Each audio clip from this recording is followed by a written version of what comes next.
Hari ini gue kaget banget. Karena di tanggal 26 Maret 2025 gue mendapatkan kabar dan juga sebuah postingan ketika gue lagi nge-scroll TL Twitter gitu ya. Kalau misalkan katanya negara saudara serumpun kita, yaitu Malaysia, mendeklarasikan diri menjadi negara maju di tahun 2025, which is tahun ini. Dan ini gue temuin dari akun Tanya Face, dimana biasanya buat semua nggak tahu, akun ini tuh postingan-postingannya dikirim sama followersnya sendiri, sama orang yang emang DM, terus habis itu akhirnya secara otomatis langsung muncul di postingan akunnya. Dimana captionnya itu katanya Malaysia sebentar lagi jadi negara maju di Asia Tenggara, menyusul Brunei sama Singapura. Sementara Indonesia pejabat hobi korupsi. Oh, anak muda pengen pacaran beda agama. Ini siapa coy? Dan orang miskin sibuk judul. Rendah banget gitu ya kalau dibanding sama negara-negara sebelah. This country is actually finished. Oh jelas gue kaget banget. Dan kalau misalnya lu lihat reply ya, banyak banget orang-orang yang udah komentar tentang betapa mengenaskannya negara kita tercinta gitu ya. Tapi buat gue sendiri yang gak pengen disamai dengan followers Foxit, dimana gue cuman ngelihat judul-judul berita doang, gue seenggaknya pengen cari tahu dulu gimana detail beritanya. Apakah ini berita baru atau kagak, atau apakah ada fakta-fakta lain yang bisa gue temukan ketika gue menemukan doksilian berita aslinya. Jadi gimana informasi-informasi tambahannya? Selamat datang di Ngopi, ngobrolin persoalan Indonesia. Dan pada kesempatan kali ini marilah sama-sama kita ngomongin soal sebuah berita yang katanya negara Malaysia sudah menjadi negara maju di tahun 2025. Bagaimana fakta dan juga informasi aslinya?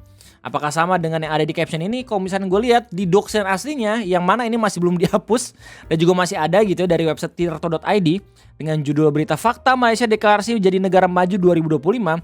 Itu sebenarnya berita tersebut dirilis udah dari tanggal 6 September 2024. Jadi yang lu lihat postingan Tanya Face ini merupakan kabar daur ulang dari tahun kemarin, bukan berita yang terbaru. Bukan berita yang ngasih tahu kalau misalnya Malaysia itu beneran menjadi negara maju. Kalau misalnya lu lihat dari isi beritanya dikasih tahu kalau misalkan Malaysia negara maju 2025 itu merupakan visi yang emang udah mereka ingin tuju dari 30 tahun yang lalu. Sempat gagal karena emang awalnya bukan 2025 targetnya tapi 2020, terus kemudian akhirnya pindah menjadi 2025. Dan ini langsung dikutip dari pendapat mantan Perdana Menteri Malaysia ya, Pak Mahathir Mohamad, yang bilang kalau misalkan Malaysia gagal mencapai visi negara maju di 2020 karena terlalu fokus dalam meningkatkan PDB. Ditambah kondisi pandemi COVID-19 sempat memicu ketidakstabilan ekonomi di negara tersebut. Makanya pemerintah mereka menyiapkan target baru, yaitu visi Malaysia negara maju 2025. Ini masih belum mendeklarasikan kalau misalkan Malaysia benar-benar menjadi negara maju, karena kita juga masih belum tahu faktanya seperti apa. Tapi di beritanya dikasih tahu plus dan juga minus dari pertumbuhan ekonomi dari negara tetangga tercinta kita. Yang pertama itu katanya GDP Malaysia 2023 meningkat. Oke, di mana pemerintah Malaysia katanya mengklaim bahwa GDP atau Gross Domestic Product atau PDB negaranya meningkat pada tahun 2023. Tapi ada juga kemundurannya, yaitu data kemiskinan di Malaysia.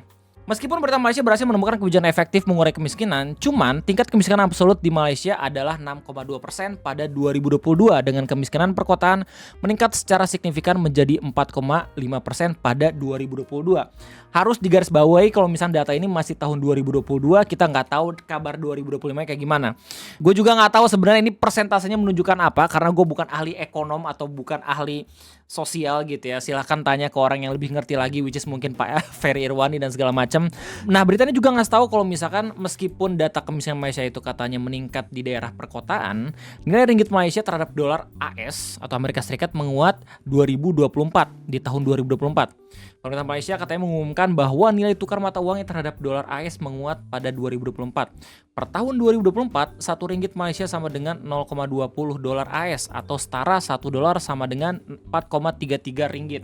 Dibandingin sama negara kita tercinta yang 1 dolar itu 16.500 per 26 Maret 2025. Oke, dan menurut Country Cassette, ringgit Malaysia berhasil menempati peringkat ke-44 sebagai negara dengan mata uang terkuat dunia.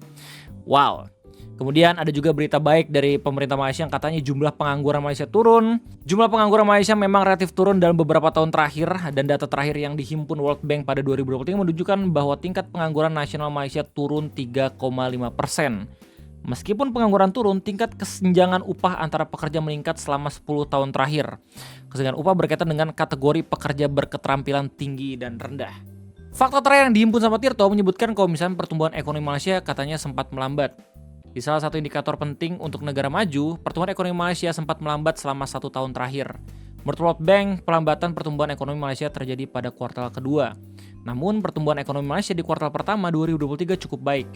Sayangnya angka tersebut turun pada kuartal kedua menjadi 2,9%. Jujur sekali lagi gue nggak ngerti soal ini, jadi gue cuma bisa ngasih tahu kalau misalkan kesimpulan dari video ini adalah postingan yang emang di-share sama orang di Twitter tentang Malaysia yang menjadi negara maju di tahun 2025 itu sebenarnya merupakan berita lalu atau berita yang lama, di mana konfirmasinya masih belum bisa dipastikan apakah Malaysia menjadi negara maju atau tidak. Di akhir berita ini dikasih tahu kalau misalkan Malaysia dapat mencapai visinya menjadi negara maju 2025 jika berhasil memenuhi indikator sebagai negara maju.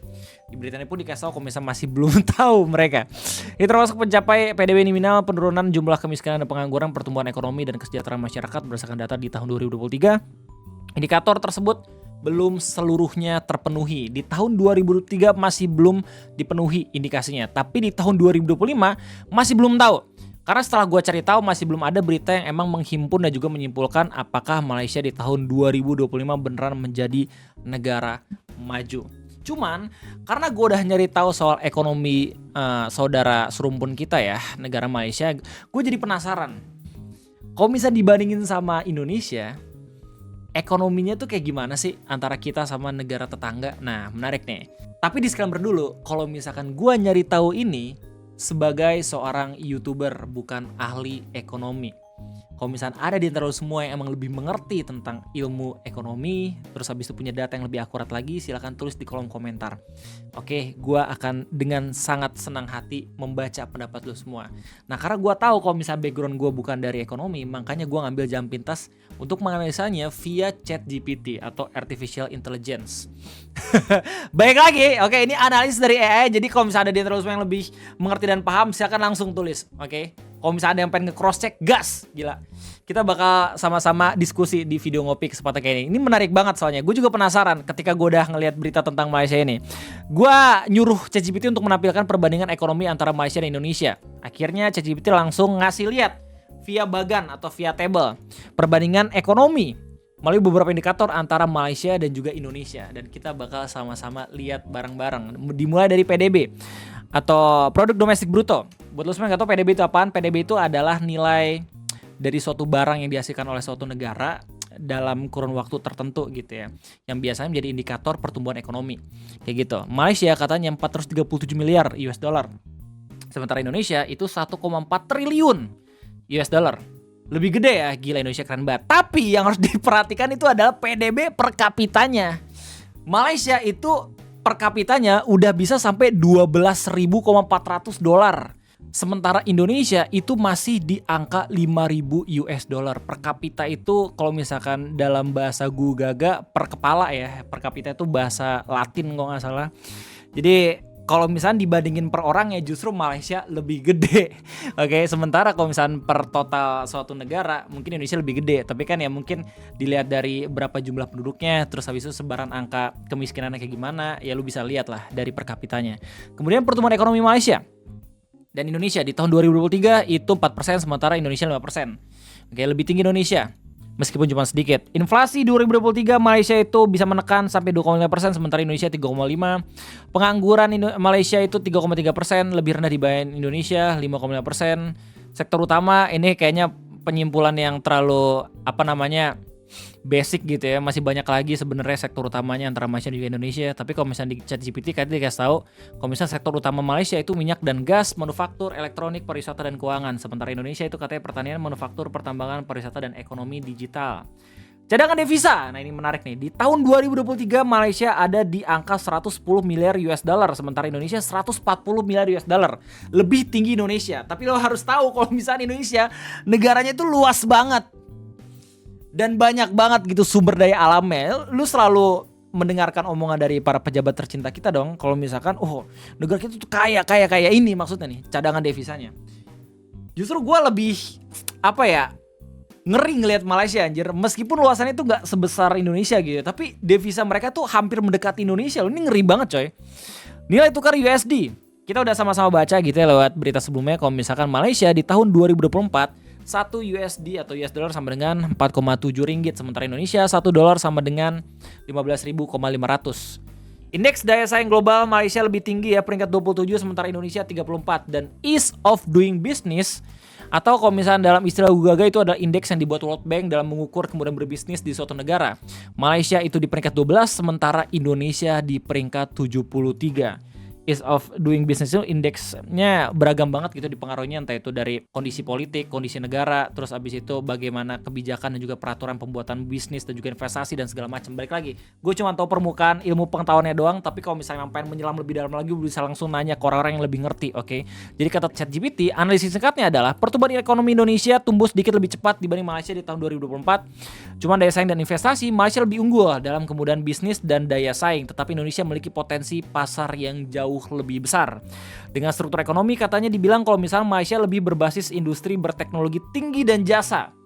Sementara Indonesia masih kuat di sektor komoditas dan manufaktur.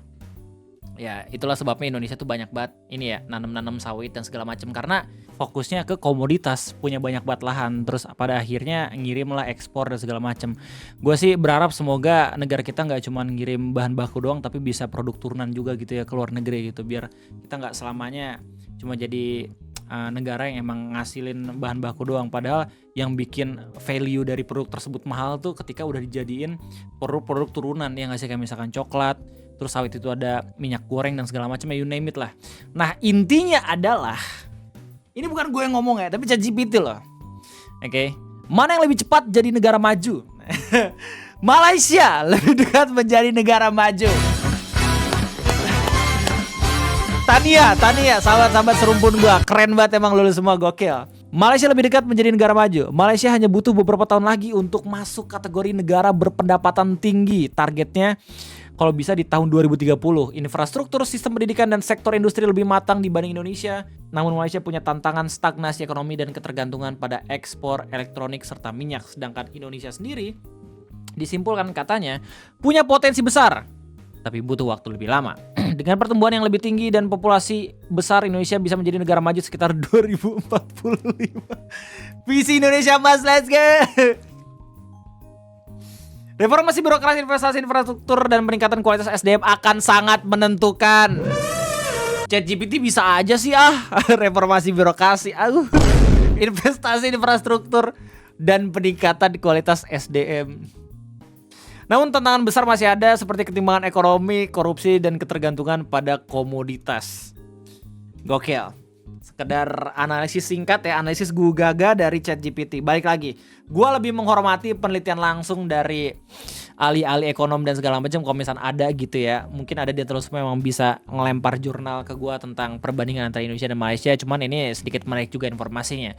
Jadi intinya itu aja mungkin video ngopi pada kesempatan kali ini. Gue harus kasih tahu kalau misalnya postingan emang lagi rame diomongin sama orang Twitter dari tanggal 26 Maret 2025 ini merupakan berita yang udah lama dari tahun 2024. Masih belum pasti apakah Malaysia jadi negara maju atau kagak di tahun 2025. Takutnya postingan ini jadi bikin orang-orang Indonesia tuh terpuruk, merasa kayak aduh kok gue gini banget negara kita tercinta gitu. Hey, gue harus kasih tau ke lu semua kalau misalnya mungkin negara kita terpuruk, jangan sampai kita juga terpuruk anjir.